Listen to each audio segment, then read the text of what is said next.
אני רוצה לדבר על האישה המדהימה עליזה גולדברג, שהיא נתנה לי את הכוח ואת האומץ לעשות הרבה תהליכים בחיי. אחד היה שאני מאוד רציתי ללמוד רפואה, וחשבתי שזה רק חלום, שזה ככה זה יישאר. וממש היא עזרה לי בכל התהליך, והיום אני מטפלת ברפואה סינית.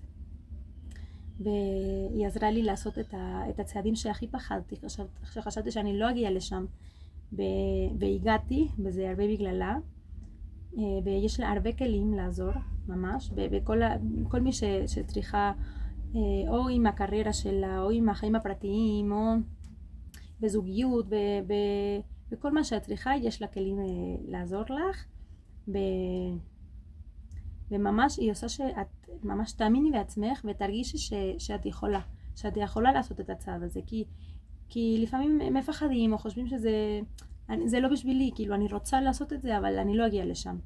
וממש עם העזרה שלה ועם היד שלה וכל הדרך וכל התהליך אני הגעתי, אז אני בטוחה שאת גם יכולה להגיע, ואני ממש ממש מודה לך, ואני ממליצה את עליזה מאוד.